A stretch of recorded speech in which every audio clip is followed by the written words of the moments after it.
I just got home. I've been in East Texas for the past 2 weeks.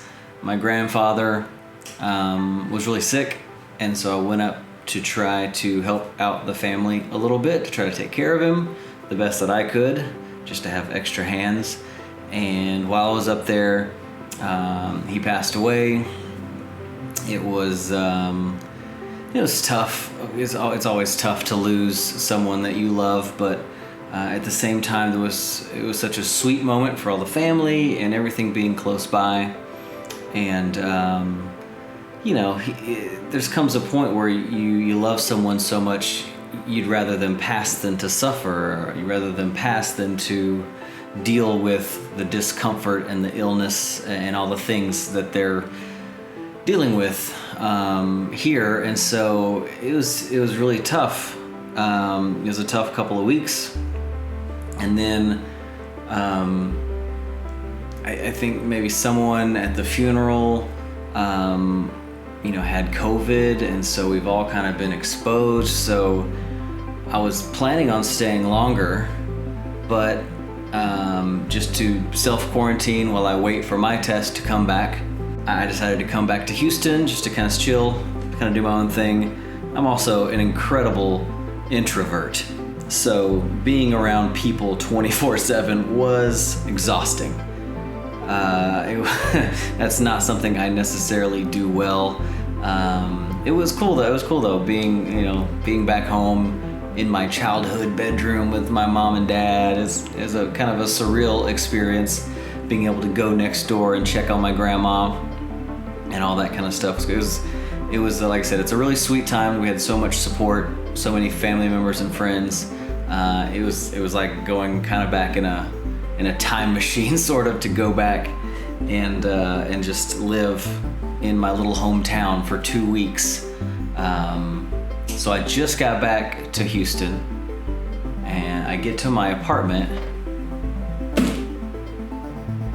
and there's a large cardboard box waiting at my door. And I think that maybe we should open it together. I haven't made a YouTube video in a while. With everything that was going on, I didn't feel like being very funny. I didn't want to write a lot of comedy. I didn't want to do a bunch of silly YouTube videos, of course, in the middle of losing a loved one. I had no plans to make this video. This was just kind of a moment that happened, and I'm just going with it. But I've never done something like this, and I think it'd be fun to share this moment. So let's take a look. I don't have any knives to speak of. Not a pocket knife guy, so we're gonna have to tackle this guy with some scissors. So hard to tell what the top is, but I'm guessing here. So let's get to this. What do we got? I never got knives because I know how accident prone I am. I had a number of very, very terrible accidents as a child.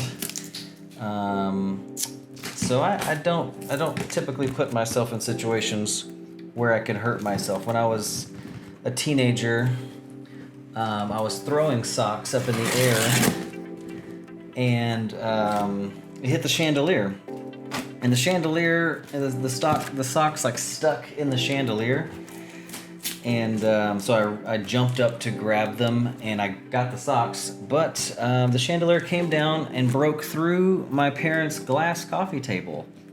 And that was the beginning of the end for me when it comes to knowing my strengths and weaknesses. And accidents are one of my top skills. Okay, let's get in here. Yeah. Oh, okay. Oh, that was actually so much easier than I expected. Oh, okay. Oh, we're getting in here.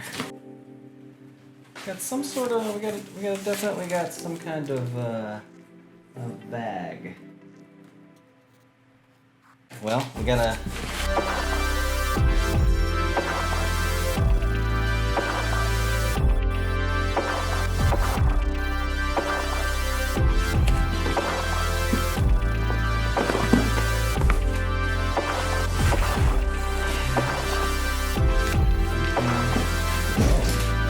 It is moderately clear what we have here.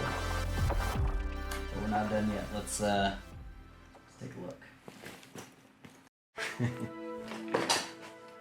Well, I guess this is probably the point of the video where I should come clean. I knew this was coming. My birthday was just a few days after my grandfather passed away, and when I first started, deciding to do comedy, I thought that I'd only had so much room in my world.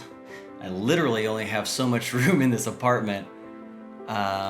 And I did not think there was, I didn't think there was enough space to continue doing anything with music anymore. But my grandfather was an incredible vocalist, always encouraged me to do music, for years and years of my life. I was in bands, I played, I had the very fortunate situation of playing with some very talented people that took me to places musically that I could never have got on my own.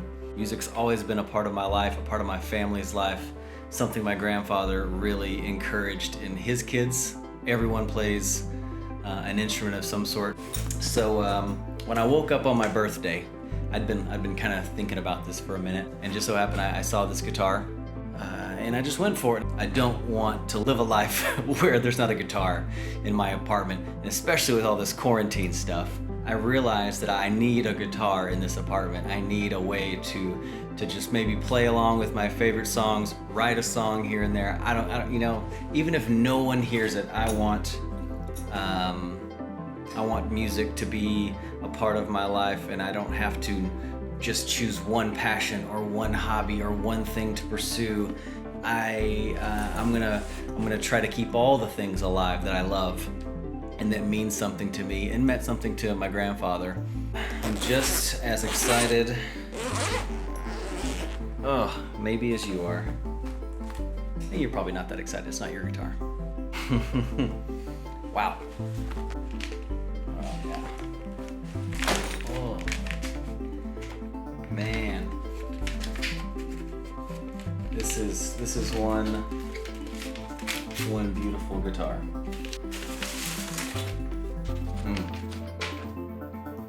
There you have it. Whew. Well, maybe this is the start of a new chapter of just allowing music to still be a part of my life, even if it's not the only thing I do. Hey, I can annoy my neighbors to my highest potential now. Man, this is pretty.